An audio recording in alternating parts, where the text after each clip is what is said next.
que corresponde y tiene que ver con un corazón sacrificial. Yo le decía al Señor estos días, ayúdame a poder explicar lo que quiero explicar. Y haber tomado el tiempo para pensar en este corazón sacrificial, pues es algo que impactó mi vida primeramente. Y espero poderles comunicar esto para que la vida de ustedes también sea impactada por la verdad que está contenida en esta porción, en lo que tiene que ver con un corazón sacrificial. Me voy a regresar un poquito al pecado de David. Tengo que hablar sobre el pecado de David. Y voy a hacer algo general para que pueda yo dejarles la idea de esto que pasó en ese momento en el corazón de David. David, pues como bien sabemos, era un hombre muy exitoso en lo que hacía. Ya sabemos, Saúl a sus miles y David a sus 10,000. Y pudo terminar con el gigante Goliat, y de ahí pues todas sus campañas militares eran de éxito. Estuvo huyendo de Saúl, éxito, porque muchas veces lo tuvo en sus manos, pero él no respetó. Y así lo encontramos desde aquí en Crónicas, desde el capítulo 11. Primero tenemos las genealogías, pero cuando ya llegamos al capítulo 11, a partir de ahí David queda ya en el reino. Pero hay cosas muy interesantes en todo esto cuando observamos pues a los compañeros de batalla de él. Estos compañeros de batalla eran hombres fieros, hábiles. Dicen que podían tirar con las 2 ondas con mucha certeza, y había algunos que tenían la capacidad de darle a un cabello sin errar.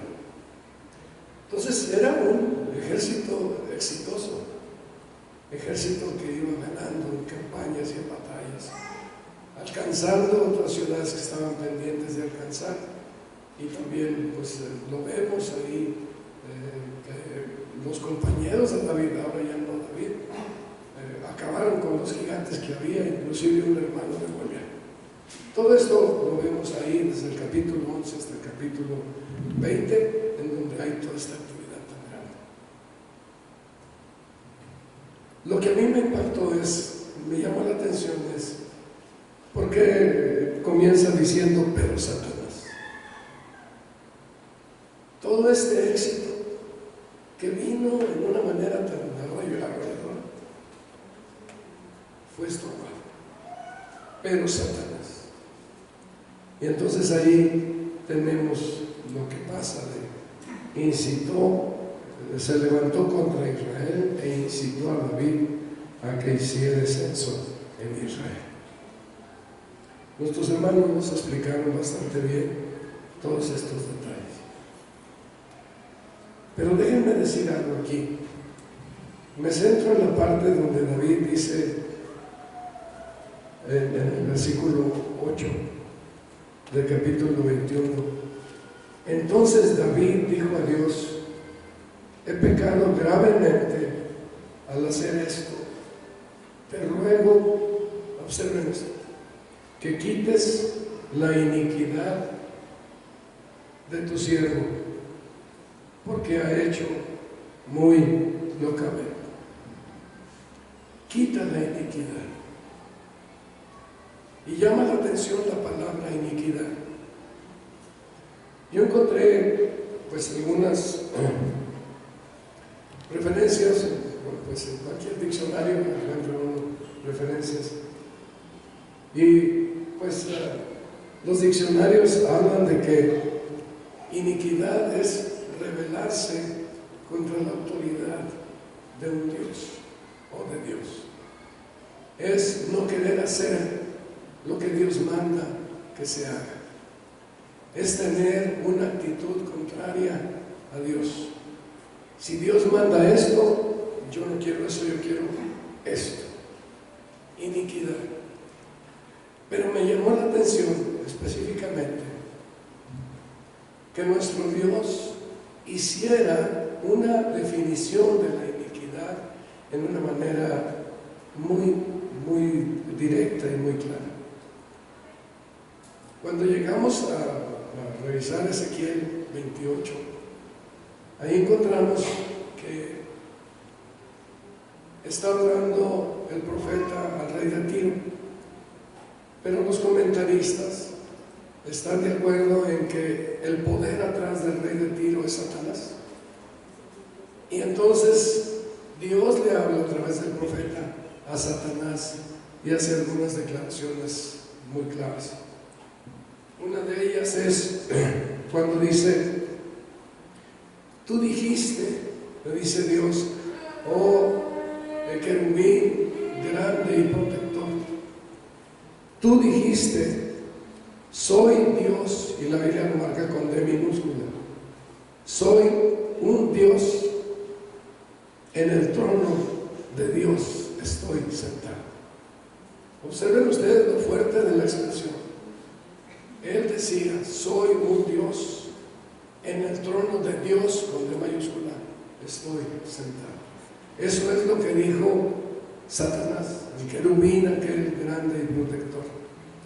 Pero lo que Dios dijo, dice más adelante, es: pusiste tu corazón como corazón de Dios.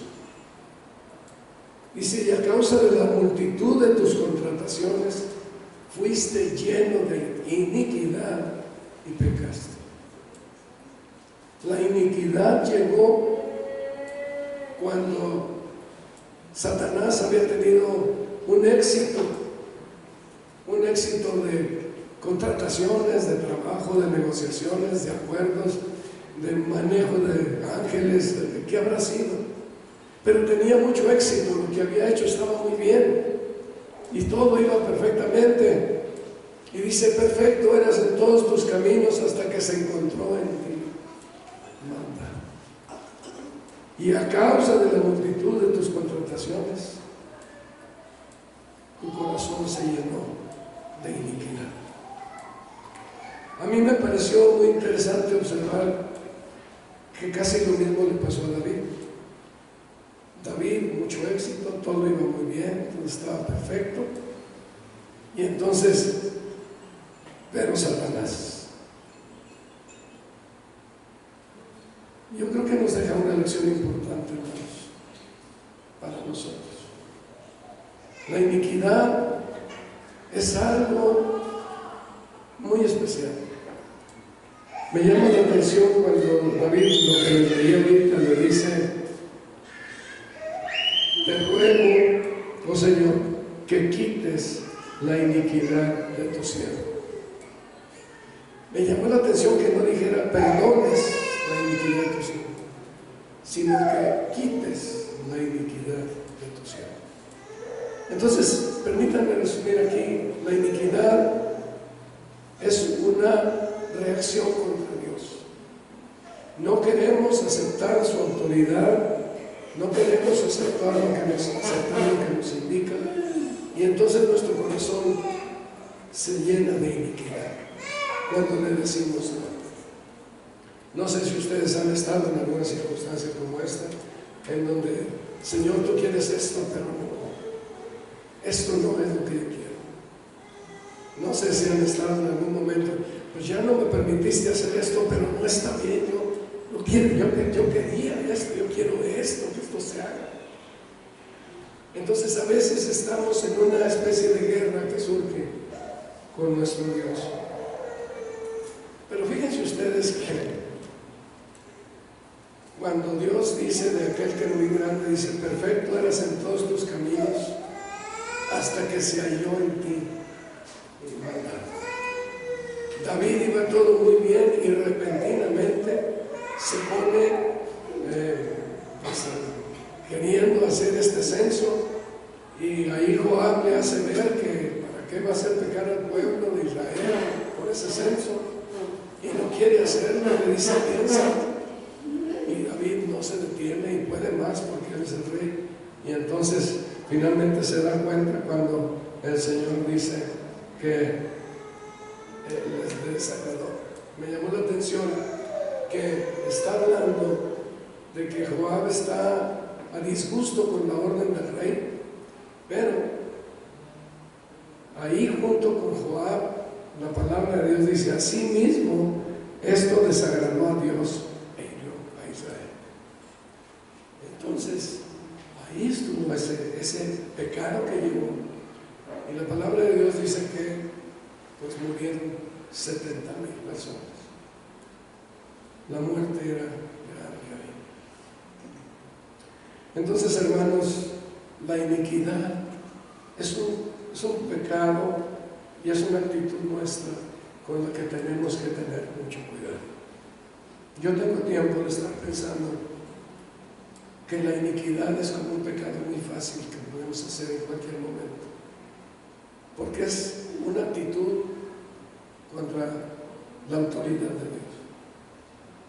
Muy fácilmente yo puedo estar muy contento haciendo cosas y repentinamente pensar por mi criterio que estoy haciendo las cosas bien y tomo decisiones sin consultar al Señor. ¿Qué fue lo que le pasó a David? Tomó decisiones sin consultar al Señor. Todo iba bien, se sintió cómodo, resolvió hacer algo y tomó decisiones. Y creo que ese es el peligro más grande de la iniquidad para nosotros. Porque podemos, a lo mejor sin darnos mucha cuenta, empezar a descuidar lo que Dios dice y hacer lo que yo quiero hacer, pensando que esto le agrada al Señor. Descuido lo que Dios dice. La otra es, está bien lo que Dios dice, pero me centro en mí. Me decía mi esposa esta semana que para ella fue un impacto darse cuenta que muchas veces uno dice: soy salvo, ya entré al Evangelio, conozco el Evangelio y soy salvo. Y pareciera que esto es lo más importante, la razón principal de nuestra salvación: yo soy salvo. Pero eso es ver la bendición de la salvación enfocada en mí y no en lo más grande que esto tiene. La más grande bendición es la comunión con Dios, la relación con el Señor. Si pues coméis o bebéis o hacéis otra cosa, hacedlo todo para la gloria de Dios. Yo soy salvo para tener comunión con Dios. Yo soy salvo para tener una buena relación con Dios, para acercarme con Él en su palabra y en la oración, y orar y clamar y tener comunión con el Señor y tener buenos momentos con Él a solas y saber de su amor, su misericordia para conmigo, con su palabra. Esto es la bendición más grande de la salvación. Me acuerdo que en alguna ocasión estaba platicando con una persona y le digo: ¿sabes cuál es el tesoro más grande que tenemos nosotros cuando estemos en el cielo? Pues no. Y entonces le dije: Dios. Y la cara le cambió. ¿Cómo? ¿No más Dios? Dios.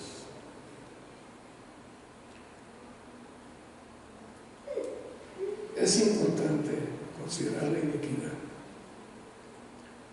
porque no debemos perder de vista lo más importante: Dios. Hermanos, es lo más glorioso que nosotros tenemos, es lo más hermoso que tenemos, la comunión más preciosa y limpia que podemos gozar. Será esa la comunión que tengamos como una gran experiencia por toda la eternidad en la presencia de Dios. Vivimos para Él. Creo que muchas veces vivimos para nosotros y ya soy salvo y qué bueno, pero no tenemos la comunión que para Él, para Dios Entonces el peligro de la iniquidad es que es muy fácil.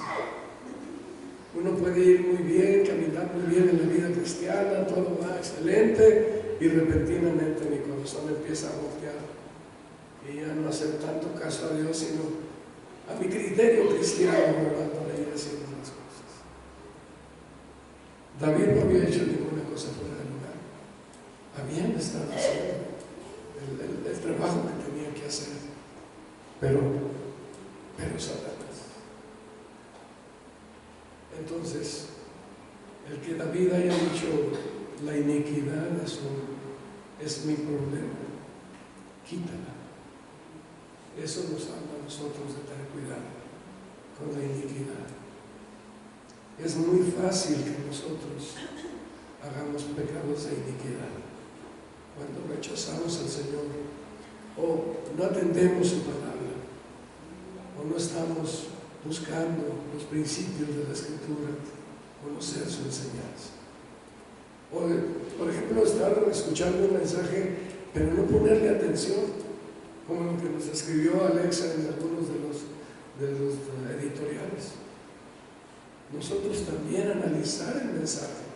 El que predica se prepara, pero también nosotros debemos ponerle atención, porque es la palabra de Dios, que es preciosa, más que el oro, y más que mucho oro afinado. Pero Satanás. Ahora quiero enfatizar, pues, el hecho, pues, de que no hacerle caso. Déjenme decir esto. Sería algo terrible que Dios nos dijera: mira, te voy a dar unos mandamientos y tú consideras, no, te voy a dar unos mandamientos y revísalos. Y si estás de acuerdo con esos, pues entonces nos ponemos de acuerdo para ver cuáles quieres cumplir y cuáles no. Pero la palabra de Dios no nos dice esto. Que se ha puesto su nombre y su palabra sobre todas las cosas. Hermanos, si nosotros descuidamos la palabra de Dios y no la leemos, corremos el riesgo del pecado de iniquidad, porque descuidamos la palabra y nos concentramos en nuestro personal o criterio personal de lo que a Dios le gusta.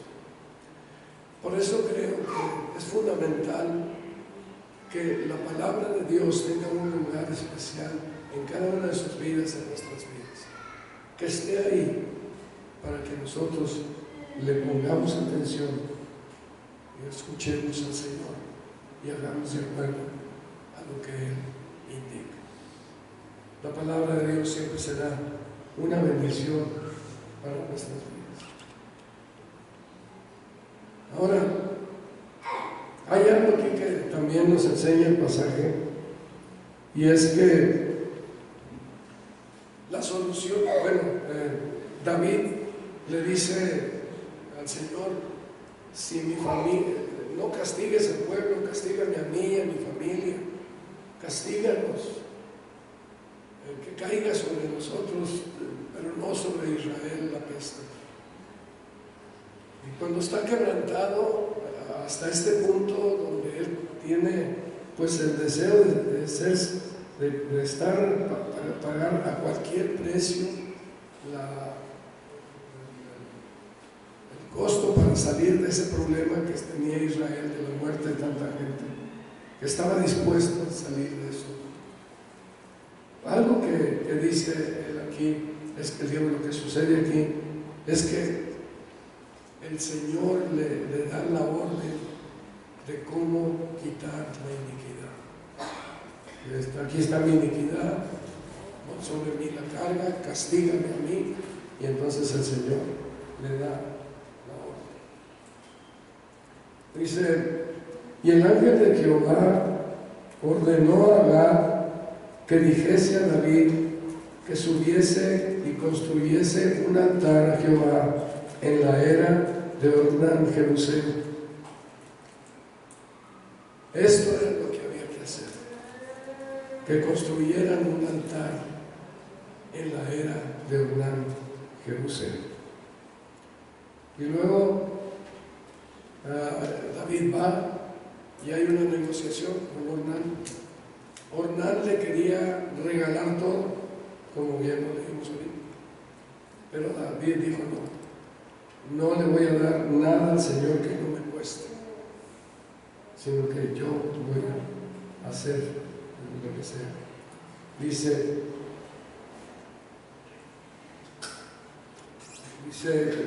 efectivamente la compraré por su justo precio, dice David a Ornán, pero no tomaré para Jehová lo que es tuyo, ni sacrificaré holocausto que nada me cueste. A veces pues resulta como que pensamos que a Dios no tenemos que darle nada y no tenemos que estar forzados a hacerlo. Lo que debe pasar es que amamos a Dios, apreciamos su obra, apreciamos el trabajo que Él ha hecho en nuestras vidas, la gran salvación, la regeneración, todas las misericordias que Dios ha tenido con nosotros, y entonces nosotros le damos cosas que cuesten, no que no cuesten. Y dice Jim Getz que por lo general estamos impuestos a dar lo que no cuesta mucho, ¿verdad? Pero las Escrituras nos dicen que David no daré al Señor, no sacrificaré holocausto que nada me cuesta. Entonces David lo compró. 600 ciclos de plata o de oro, no sé cuánto sea, son 11 gramos de oro, 11.5 gramos de oro, y el gramo cuesta, pues quién sabe cuánto. Entonces, a ver quién hace la cuenta. Contadores, por favor. Entonces, David pagó el precio justo, no permitió descuentos y no permitió nada. Ahora,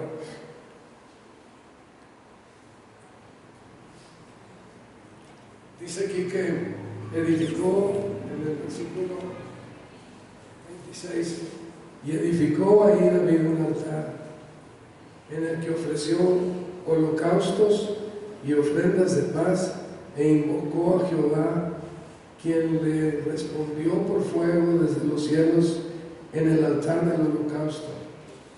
Entonces Jehová habló al ángel, y éste volvió su espada a la vaina.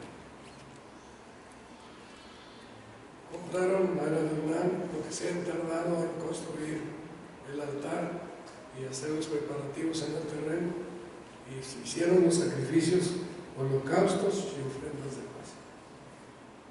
Aquí es donde quiero tratar de conectar el asunto. Un corazón sacrificial. Sacrificio. Pues eso es algo que duele, es algo que pesa, es algo que se entrega. A lo mejor algo muy valioso que se entrega, o algo muy valioso que se pierde por ese sacrificio que se quiere hacer. Sacrificios. Y me sorprende lo que uno encuentra en la Escritura. Prácticamente sacrificios y holocaustos como ordenó Moisés que se hicieran, no se hacían tanto en el pueblo de Israel desde los 40 años en el desierto y todo el periodo de Josué y todo el periodo de Jueces. Se hacían, pero no eran significativos en alguna manera. No había instituido, no estaba caminando todo el servicio que se daba con los levitas y con todo lo que se tenía que hacer. Ay, perdón.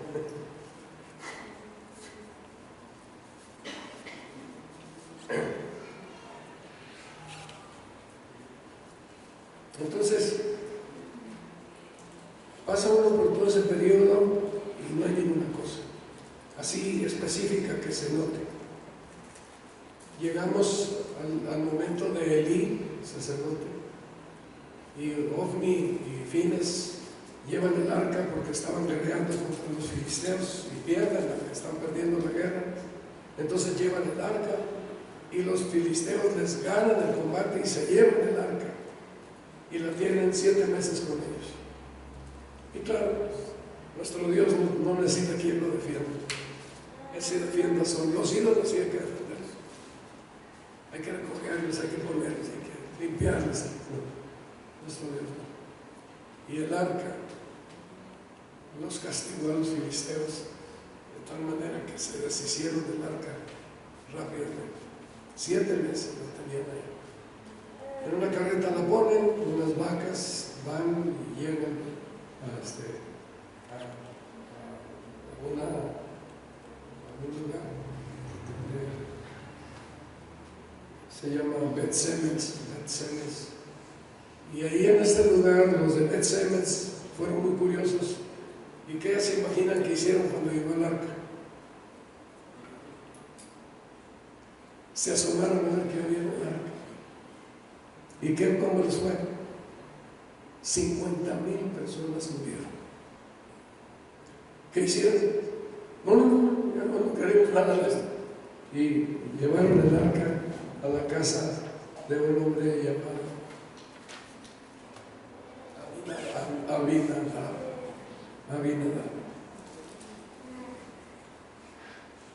Ahí en la casa de Abinadab, el arca se quedó 20 años. 20 años. Dedicaron a uno de los hijos de Abinadab para que la cuidara. Pero no hay mucho que se diga de que había sacrificios ahí alrededor del arca. Cuando llega el tiempo de David, él quiere trasladar el arca de ahí, de la casa de Abinadab, a la ciudad de David o Jerusalén. Y entonces, pues David dice, voy por el arca y la llevo. Pero ahí David hizo contrario a la palabra de Dios. Copió el criterio de los filisteos y establece una carreta nueva y todo, pero muere Usa. Usa muere y pues hay un dolor grande. Entonces de ahí la llevan a Obed-Edom, a la casa de él, porque no hallaban no podían seguir con el arca así, la llevan, la dejan ahí. Y a Obed le va muy bien. Estar con el arca es perfecto para él. Entonces vemos que el arca no era el problema. El no obedecer a Dios para ver o manejar el arca, ese era el problema. Poner atención a la palabra de Dios, porque Él es muy serio. Cuando algo dice, es muy serio. Y si no se podía tocar el arca más que por los levitas, Usa pagó el precio. Dios es muy serio. Me llama la atención que la palabra dice: de toda palabra ociosa darán cuenta los hombres en el día del juicio. Ninguna palabra nuestra la olvida Dios. Promesas. Ahorita veíamos en el estudio, pues, que Dios manda a los hombres: ama a tu prójimo como a ti mismo. Pero no dice solamente unos 20 años para que hagas méritos, no, toda tu vida. O cuando te casas y dices, te recibo como mi esposa hasta que la muerte nos separe. Es palabra delante de Dios que Dios exige y la tomará en cuenta en el día en que estemos cada uno de nosotros frente a Dios. De toda palabra, cualquier detalle que Dios ha mandado, Dios nos llamará a cuentas. Ahora, aquí quiero hacer esta conexión. Llegan a la ciudad de David.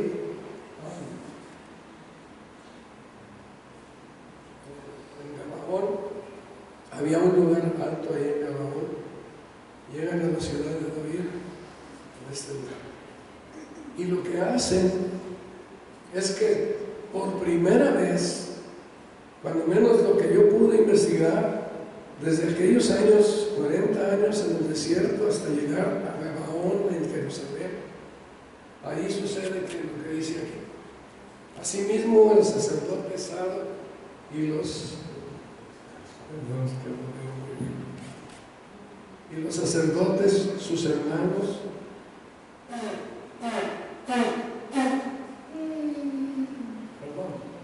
ofrecieron sacrificios en el altar del holocausto continuamente. Asimismo, el sacerdote Sadoc y los sacerdotes, sus hermanos, delante del tabernáculo de Jehová en el lugar alto que estaba en Gabaón, para que sacrificasen continuamente. Esto es lo que no encontramos con facilidad en los años anteriores. A mañana y tarde, holocaustos a Jehová en el altar del holocausto, conforme a todo lo que está escrito en la ley de Moisés.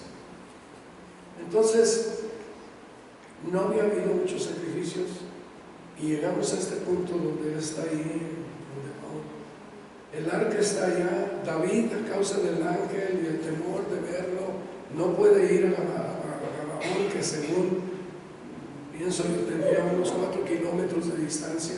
No va, se queda ahí en la zona y hacen el altar ahí en esa parte y sacrifican, ¿verdad?, en ese lugar, como dice ahí lo que leíamos la escritura, sacrifican. Hicieron el sacrificio. Ahora, ya es de llamar la atención el hecho de que en medio de todo esto, este pecado de David que hizo contra de Israel y todo este sufrimiento y dolor, la gente que murió, Dios aprovecha en ese momento para señalar el lugar exacto para el templo de Dios. Compra, o sea, porque todavía el arca había quedado a 4 kilómetros de distancia, y compra el arca de Dios. Y ahí hazme un altar. Al terminar el capítulo 21, en el capítulo 22, David dice: aquí, en ese lugar, estará la casa de Jehová, y aquí el altar del holocausto. Para todo esto, hermanos, para decir, hay una conexión en quitar la iniquidad por medio del sacrificio. David dice: Señor, castígame a mí, quita mi iniquidad, castígame a mí. Y Dios no le dice que le va a hacer algo, sino dice: haz un altar de oro. Y ahí sacrifica. Y resultó que conforme ellos hicieron holocaustos y ofrendas de paz, se acabó la matazón. Ya no hubo más. La iniquidad quedó resuelta. Ahora, aquí es donde está el sacrificio, hermanos. Yo creo que la manera en que podemos no ser presa de la iniquidad que puede haber en nuestro corazón para confiarnos y hacer las cosas que a nosotros nos parecen y no las de Dios, es vivir sacrificialmente para el Señor. Es lo que la palabra de Dios nos explica en diferentes lugares.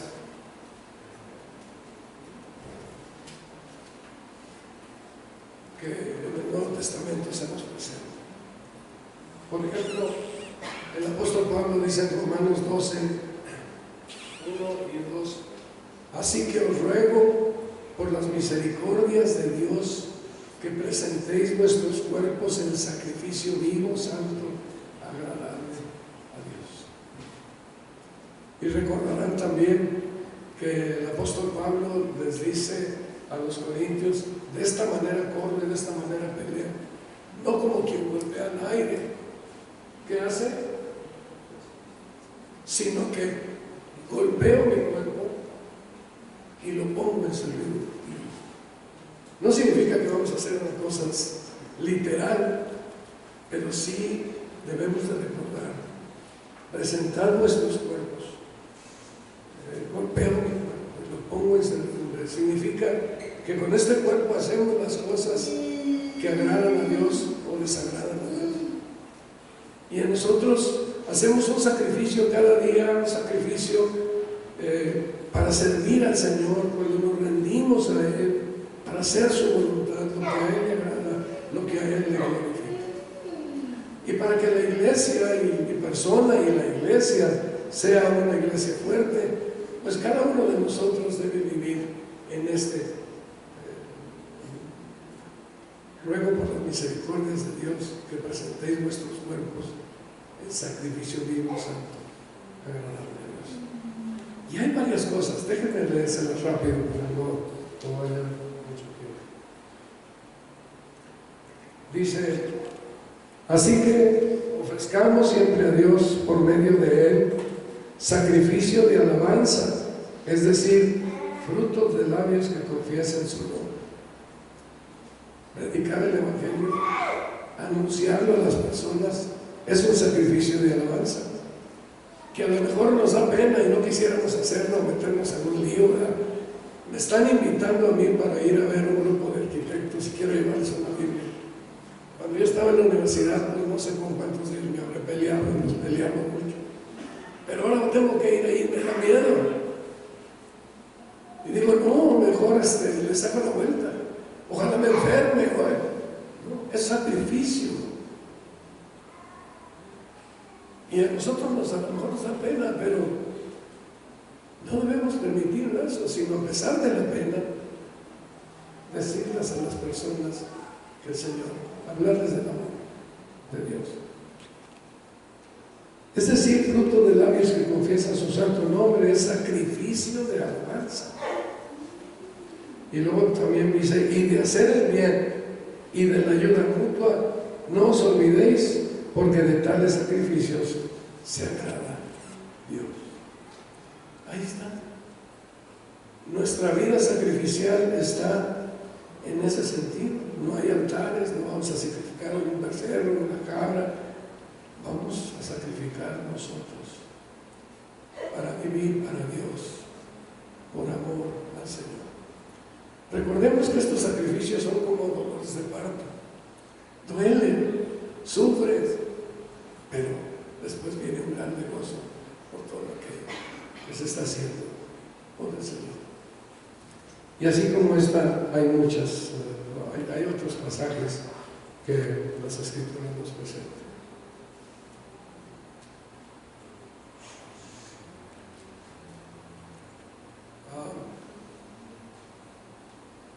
Amados hermanos, vivamos la vida cristiana sacrificialmente.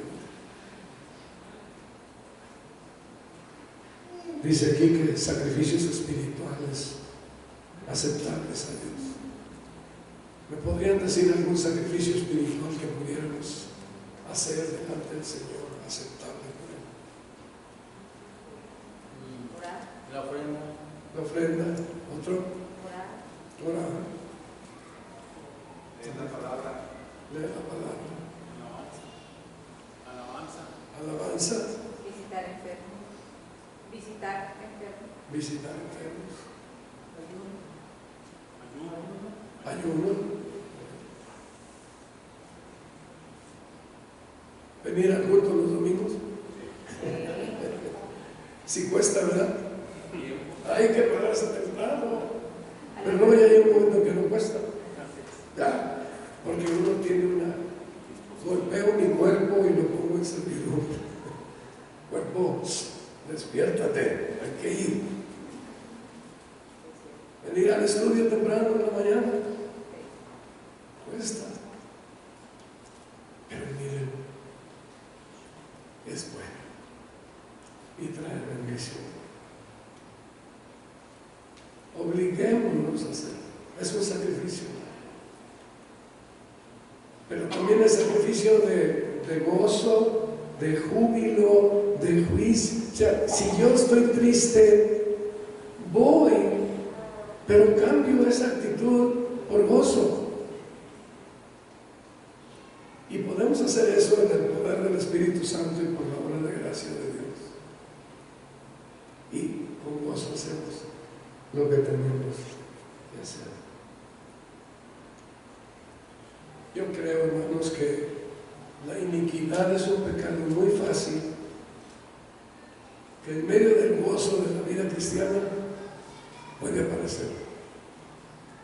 Cuando cambiamos los objetivos, cuando no es Dios, soy yo. Cuando no es su palabra, es mi interés, o lo que yo creo que es su palabra. Entonces podemos hacer un cambio y puede afectar nuestra vida. Por eso nos sujetamos a su palabra. Es poco el tiempo que le damos muchas veces a la palabra de Dios, pero es muchísimo el beneficio que podemos nosotros tener por ponerle atención a la palabra de Dios. La gracia de Dios está con nosotros. La presencia del Espíritu Santo está con nosotros para vivir para Cristo, para hacer estos sacrificios espirituales que traigan bendición a nuestra vida, a la iglesia, a los hermanos, a mucha gente, a nuestra familia, a las personas alrededor. Así como aquel devastación que vino sobre Israel se paró. Así es. Cuando nosotros caminamos con el Señor, también la devastación a los que nos rodean puede detenerse. Entonces, pues nosotros cuidémonos de la iniquidad, haciendo estas cosas como las que Pablo hacía. Entrego mi cuerpo y lo pongo en servidumbre para servir al Señor, para hacer lo que la palabra de Dios me indica que yo haga, y se da una bendición, no solamente a la persona que lo hace, sino a lo que le rodea también, a su corazón. Amado Dios, te damos las gracias porque tu palabra nos enseña lo que nosotros debemos hacer. Ayúdanos a tener un corazón sacrificial, viviendo para ti, viviendo para hacer el bien, viviendo para anunciar tu palabra, viviendo para fortalecer la iglesia, para que la sana doctrina se siga predicando, viviendo, Señor, para manifestar el gozo, la paz y la vida de bendición que tú nos traes cuando Jesucristo llega a nuestro ser como nuestro Salvador. Encamínanos a todos para la gloria tuya. Amén. Muchas gracias, Señor.